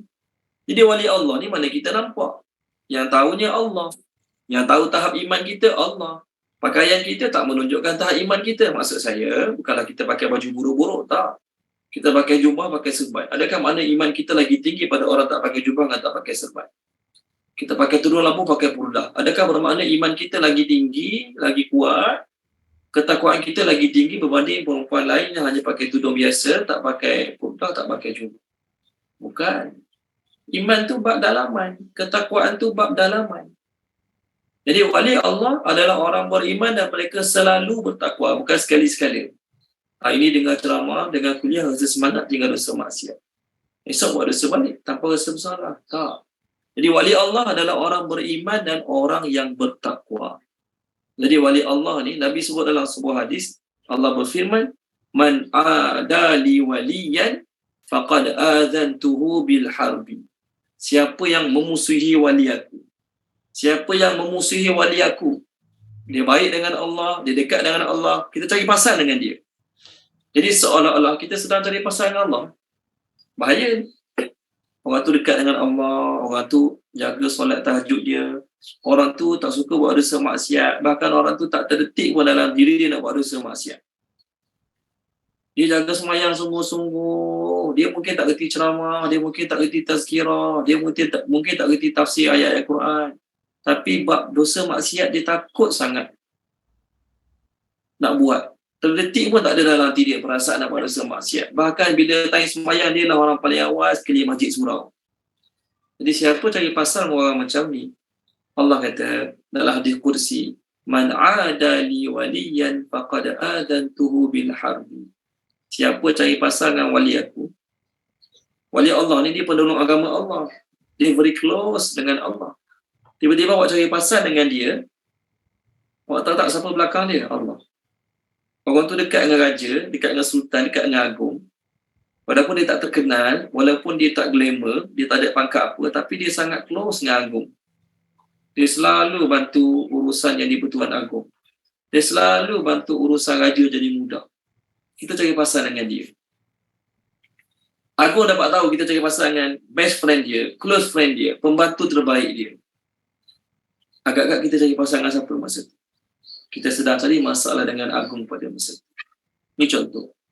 Macam itulah juga, wali Allah ni, dia kekasih Allah. Dia dekat sangat dengan Allah. Tapi siapa cari pasal dengan dia, maka seolah-olah dia sedang isytihar perang dengan Allah SWT. Siapa wali Allah tu? Yang confirm, orang tu tak mengaku. Kalau ada orang mengaku, contohlah saya mengaku, tuan-tuan, saya lah wali Allah, maka dia lah orang paling utama untuk kita kena tinggalkan. Okey? Kalau dia mengaku, tuan-tuan, mengikut penerangan Ustaz tadi, saya rasa saya dah wali Allah tu. Mengikut apa yang kita belajar malam ni, saya rasa saya ada ciri-ciri tu. Saya dah lama tak tinggal solat Jumaat. Saya pun tak buat dosa-dosa besar. Jadi saya rasa saya kot. Bila dia rasa saya tu, maknanya dia tinggalkanlah dia. Dia bukan orang yang dimaksudkan dalam ayat ni. Boleh? Okey, dalam sebuah hadis, Nabi SAW nak cerita tentang wali-wali Allah ni. Abdullah bin Mas'ud dan juga Abdullah bin Abbas, beliau mengatakan, wali Allah adalah orang yang selalu mengingati Allah. Wali Allah adalah orang selalu mengingati Allah. Itulah wali Allah. Okey, dalam sebuah hadis daripada Imam Ahmad, daripada Abu Malik Al-Ash'ari, bahawasanya Rasulullah sallallahu alaihi wasallam bersabda, Nabi kata, ya'ti min afna'in nas wa nawazi'il qabaili qaumun lam tattasil bainahum arham mutaqaribatun tahabbu fillah wa tasaffu fillah yad'u Allahu lahum yawmal qiyamah manabira min nurin fayujlisuhum 'alayha yafza'un nas wa la yafza'un wa hum awliya'ullahu alladhina la khawfun 'alaihim wa la hum yahzanun. Nabi kata akan datang satu kaum. Satu masa nanti akan datang satu golongan manusia. Di antara manusia-manusia dan suku-suku kabilah-kabilah yang ramai, di antara kaum-kaum itu, golongan yang baru datang tu Nabi kata, mereka belum pernah ada tali persaudaraan. Tetapi mereka saling mencintai semata-mata kerana Allah. Mereka saling duduk dalam satu saf yang sama semata-mata kerana Allah. Jadi mereka ni tak ada hubungan kerabat pertalian darah pun. Tak ada blood relationship. Okey, tak ada langsung kita biasa baik dengan orang sebab dia saudara kita. Baik dengan dia sebab dia sepupu kita. Kita nak tolong dia sebab dia kaum kerabat kita. Itu biasalah kan. Ini tak. Mereka saling tolong-menolong, saling cinta, mencintai, sedangkan mereka tidak ada hubungan pertalian darah. Tak ada hubungan saudara mara pun. Mereka saling tolong-menolong, saling cinta, mencintai, dan mereka saling bersaf. Maksud bersaf tu bersama-sama dalam barisan peperangan di jalan Allah.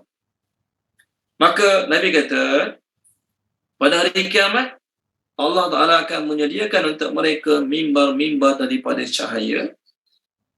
Lalu Allah suruh mereka duduk atas mimbar tersebut. Pada masa orang lain takut, mereka tak rasa takut. Pada masa orang lain bersedih, mereka tidak rasa bersedih. Maka Nabi kata, merekalah wali Allah yang tidak ada langsung sebarang ketakutan atas mereka dan mereka tidak akan bersedih.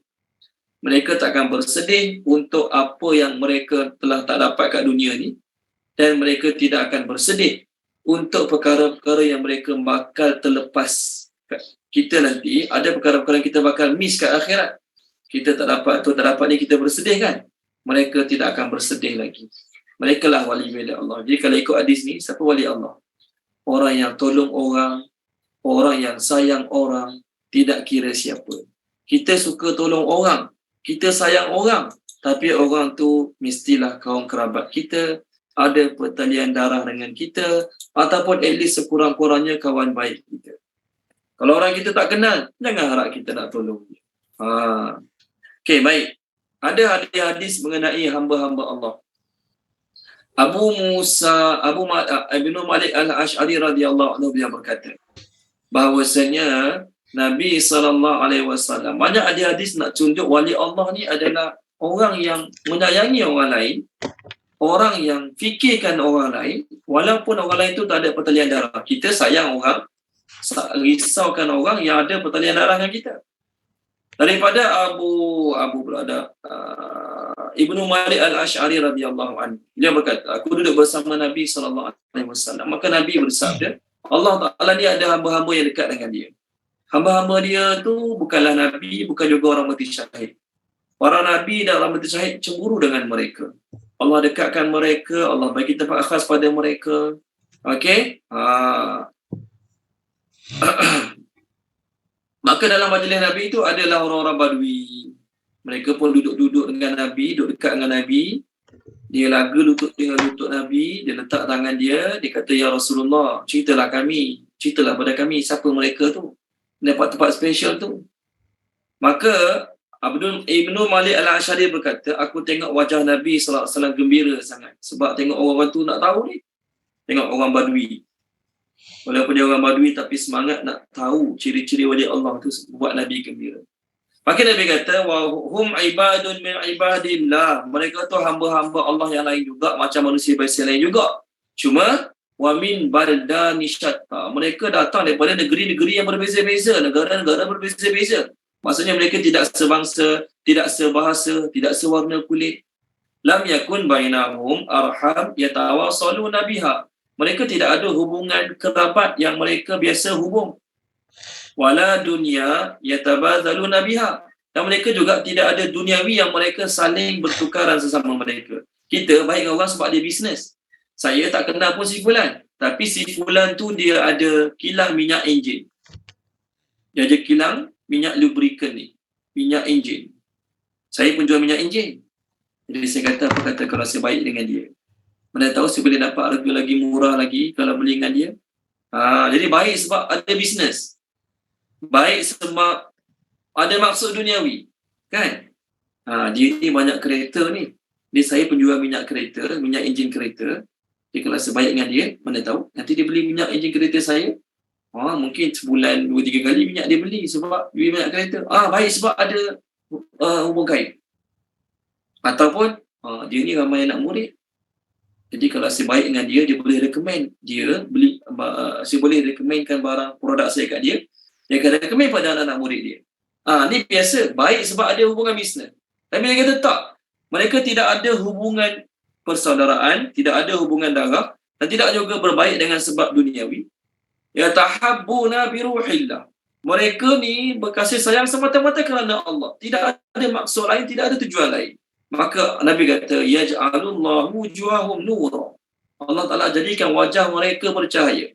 Wa ja'ala lahu manabira min lu'lu'in quddamar rahman. Allah Ta'ala buat untuk dia mimbar-mimbar daripada mutiara-mutiara depan Ar-Rahman.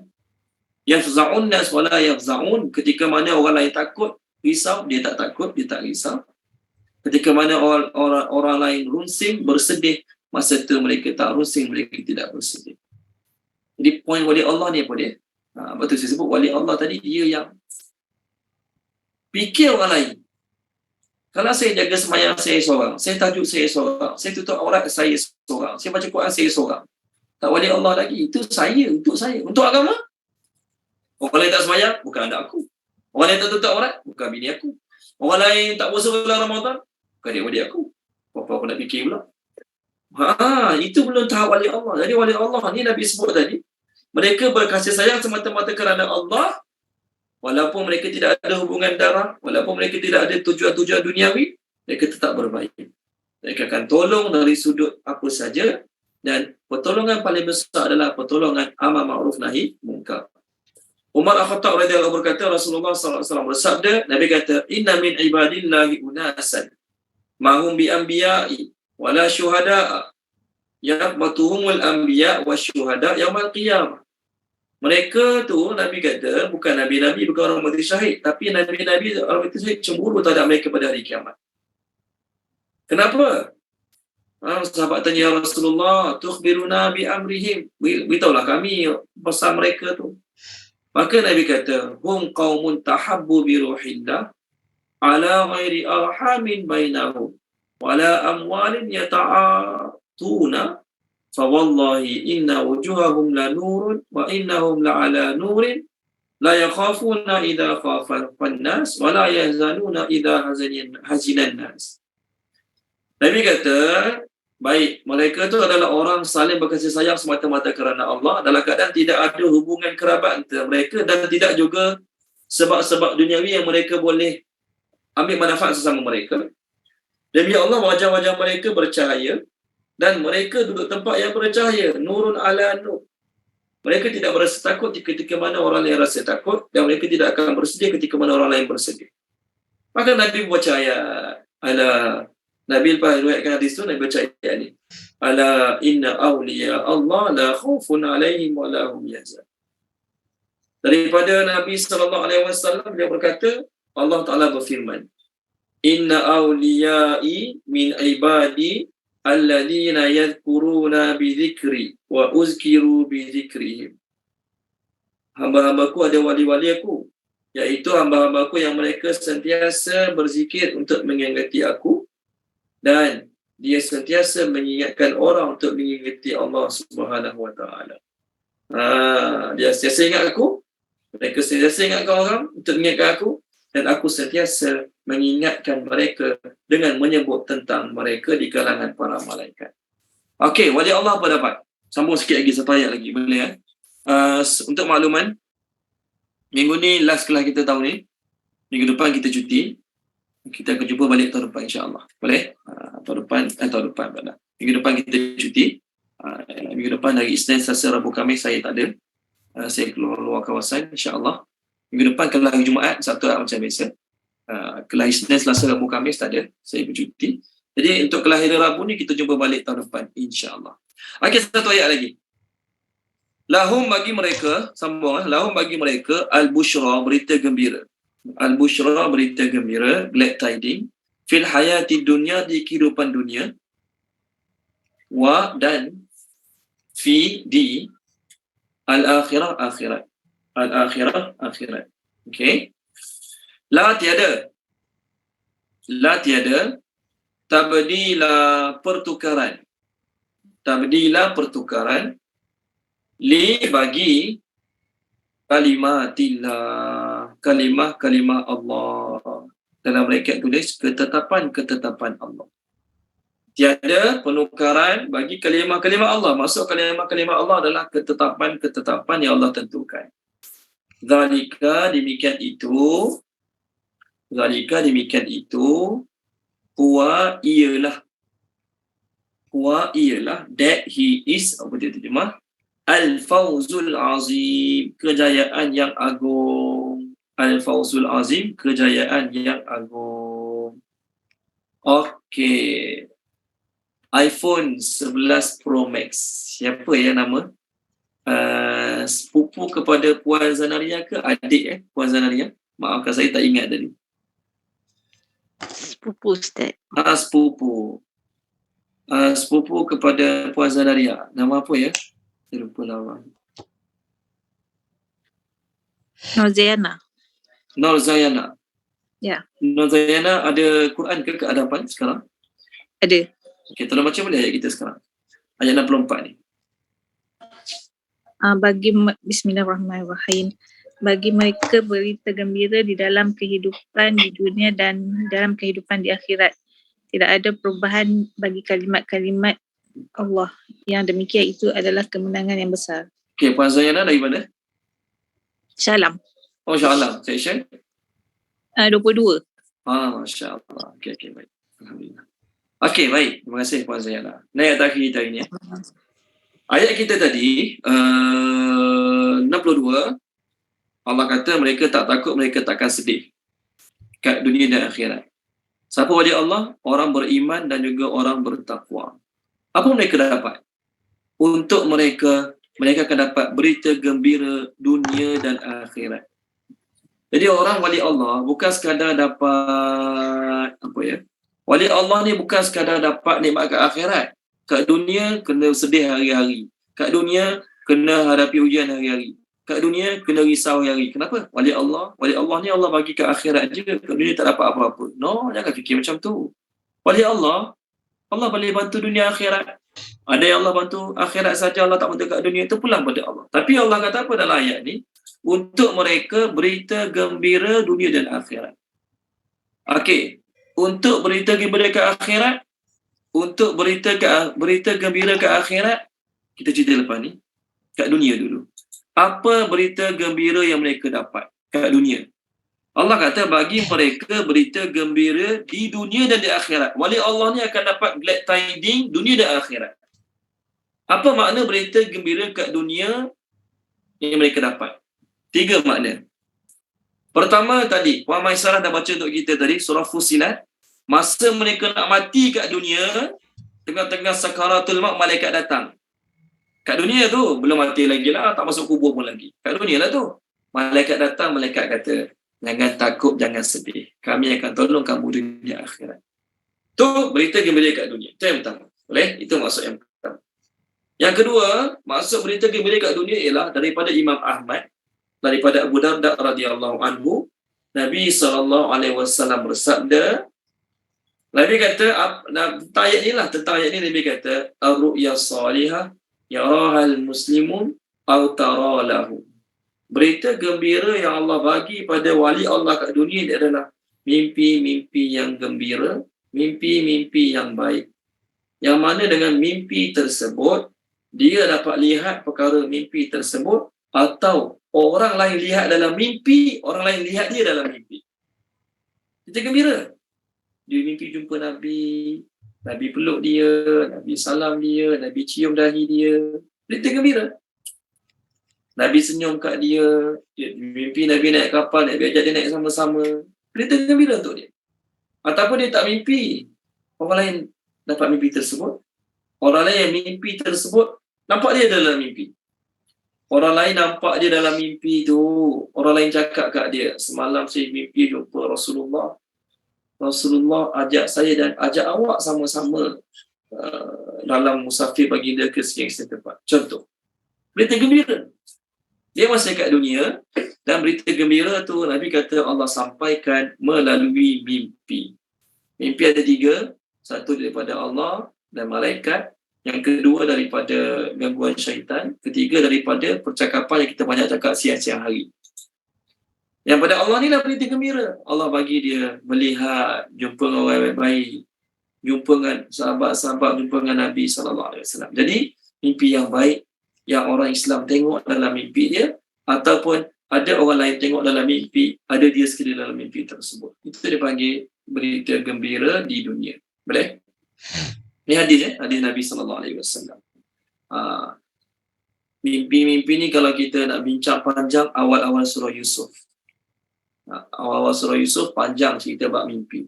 Tapi tak apalah, tajuk kita sekarang bukan mimpi. Tajuk kita berita gembira kat dunia ni. Yang kedua, Imam Ahmad meriwayatkan sebuah hadis daripada Abu Zar radhiyallahu anhu. Beliau berkata, "Ya Rasulullah, apa pendapat Tuan tentang seorang yang buat satu amal? Dia sembunyikan amalnya, dia tak nak orang tahu pun amal kebaikan dia. Dia tak nak orang sanjunginya, dia tak nak dia viralkan kebaikan dia." Dia tambah tadi bukan tak viral ni. Maksudnya dia buat satu amal tapi dia sembunyikan, tak nak orang tahu. Tetapi orang tetap memuji dia, yang menyanjung dia. Dia buat amal kebaikan, dia tak ambil gambar, dia send kat sana, send kat sini gambar tu. Nak tunjuk orang dia buat kerja, tak nak. Dia buat dia. Dia tak nak orang tahu dan dia tak berhajat, berkeinginan pun nak orang tahu apa dia buat. Setengah orang tu dia tak nak ambil gambar dia sendiri, tapi kalau ada orang ambil gambar orang sebarkan, bagus juga. Boleh saya viral. Macam si fulan yang viral tu contoh. Jadi Sayyidina Abu Sa'id tanya Nabi tentang orang buat baik, tak nak orang tahu, tapi orang tahu dan orang puji, orang sanjung. Macam mana hukum dia? Maka Nabi SAW bersabda pada Abu Zar, "Tilka ajilu busyral mu'min." Itu adalah berita gembira yang Allah segerakan kepada orang mukmin. Hadis ni diriwayatkan juga oleh Imam Muslim. Maksudnya tuan-tuan, kita buat baik tak ada niat nak orang puji, tak ada niat nak orang sanjung. Tapi tengah-tengah buat baik itu ada orang rakam, dia viral, ramai orang puji, ramai orang sanjung. Siap dapat anugerah lagi. Contoh. Sedangkan kita tidak ada 1% pun niat nak dapat sanjungan, nak dapat pujian. Tapi ada juga orang puji. Kita dah buat sehabis baik, sembunyikan. Kita dah buat memang tak nak orang lain pun tahu. Isteri kita pun tak tahu kita buat kebaikan tersebut. Anak-anak kita pun tak tahu kita buat kebaikan tersebut. Punya kita tak nak orang tahu. Tengok-tengok ada orang tahu, dia viralkan, dia ambil gambar, dia puji. Ramailah orang puji. Tahniah, bagus, contoh. Maka Nabi kata, dengan syarat, dia tak nak orang puji, dia tak nak orang sanjung. Itu dengan syarat. Kalau ada sikit niat nak orang puji, nak orang sanjung, betul orang puji, orang sanjung, dia tak boleh kata, itu adalah berita gembira yang Allah segerakan pada aku kat dunia ni. Tak ada. Itu bukan. Nampak? Dia Allah bagi berita gembira kat dunia, sama ada melalui mimpi yang baik, ataupun melalui pujian orang ramai, sanjungan orang ramai, yang dia tak ada sikit pun niat nak dapatkan perkara tersebut. Yang ketiga, masa dia nak mati, malaikat datang, malaikat kata, jangan sedih, jangan risau, aku akan tolong kamu dunia akhirat. Itulah berita gembira di dunia. Adapun berita gembira ke akhirat, berita gembira ke akhirat ialah ketika mana orang lain disambut bangkit pada kubur dalam keadaan takut, bangkit pada kubur dalam keadaan risau. Tetapi orang-orang yang wali Allah ni, mereka bangkit menuju akhirat bagaikan delegate. Tolong baca Puan Razilah boleh? Page 311 ayat yang ke-85. 311 ayat 85. 311 Ayat 85. Auzubillahi minasyaitanir rajim. Ingatlah pada hari ketika kami mengumpulkan orang-orang yang bertakwa kepada Allah yang Maha Pemurah, bagaikan kafilah yang terhormat. Bayangkan, bangkit pada kubur menuju Allah bagaikan kafilah yang terhormat, delegasi dia datang satu-satu negara, bagaimana orang sambut dia? Itulah berita gembira ke akhirat untuk dia. Itu satu. Yang kedua, tolong baca dia Tuan Haji Syahrin, surah berapa ya? Surah Al-Hadid. Ke akhirat ni lah berita gembira untuk dia. Dia ada cahaya. Dengan cahaya tu dia mudah nak pergi mana-mana ke akhirat. Orang lain terumbang-ambing. Orang lain kebingungan. Bagaimana ke akhirat ni? Muka surat 539 ayat 13. 539 ayat 13. Surah Al-Hadid. 12 dan 13. 12 dan 13. Ada perkataan busyrakumul yaum. Ayat itu ada perkataan busyra. Ayat berapa Ustaz? 12 dan 13. Page 539 ayat 12 dan 13. Bismillahirrahmanirrahim. Pada hari engkau akan melihat orang-orang yang beriman, laki-laki dan perempuan, betapa cahaya mereka bersinar di depan, di samping kanan mereka. Dikatakan kepada mereka, pada hari ini ada berita gembira untukmu, iaitu syurga-syurga yang mengalir di bawahnya, sungai-sungai. Mereka kekal di dalamnya, demikian itulah kemenangan yang agung. Pada hari orang-orang munafik, lelaki dan perempuan berkata kepada orang-orang yang beriman, tunggulah kami ingin mengambil cahayamu. Kepada mereka dikatakan, kembalilah kamu ke belakang dan carilah sendiri cahaya untukmu. Lalu di antara mereka dipasang dinding pemisah dan berpintu. Di sebelah dalam ada rahmat dan di luarnya hanya ada azab. Terima kasih Tuan Haji Syahrin. Sama. Jadi orang ke akhirat nanti, mukmin yang wali Allah ni ada cahaya. Dia ada cahaya. Orang munafik kata, tunggu kami nak ikut kamu, ikut cahaya kamu. Allah kata, pergi cari cahaya kamu sendiri. Lalu malaikat kata pada mereka, busyrakumul yaum. Kalau kita tengok page 539 tu baris kedua, ada perkataan busyrakumul yaum. Berita gembira untuk kamu pada hari ini. Kamu akan dapat syurga-syurga. Jadi tuan-tuan dan puan-puan, berita gembira yang lagi hebat yang kita tunggu-tunggu, yang ni lah ayat 12 ni. Kat dunia ni tak dapat pujian orang ramai sekali pun. Tak dapat sanjungan daripada orang, walaupun tak pernah, tak apa. Tak pernah dapat mimpi yang baik pun tak apa. Tak jadi masalah. Tapi yang kita nak ni ayat 12 ni. Berita gembira dekat akhirat. Okey, kita berhenti sini dulu ya. Kita sambung tahun depan insya-Allah. Minggu depan kita tak ada kelas. Kita akan jumpa minggu Rabu satu lagi. Apa yang baik pada Allah SWT, apa yang tak baik daripada kekurangan kelemahan saya, mohon maaf pada tuan-tuan dan puan-puan, minta ampun pada Allah SWT. Bismillahirrahmanirrahim. Subhanallah wa bihamdihi, subhanakallahumma wa bihamdika, asyhadu an la ilaha illa anta, astaghfiruka wa atubu ilaik. Allahumma zayyinna bi zinatil Qur'an wa akrimna bi karamatil Qur'an wa syarifna bi syarafatil Qur'an wa adkhilna al-jannata bi syafa'atil Qur'an ya zal fadli wal ihsan. Allahumma inna nas'aluka ilman nafi'a wa rizqan wasi'a wa rizqan mubarakan wa amalan mutaqabbala. Allahumma anfa'na bima 'allamtana wa 'allimna ma yanfa'una wa zidna ilma walhamdulillahi rabbil alamin. Terima kasih semua. Jumpa lagi tahun depan. Terima kasih Tuan Sofi. Jumpa lagi insya-Allah. Terima kasih Ustaz. Terima kasih Ustaz. Assalamualaikum.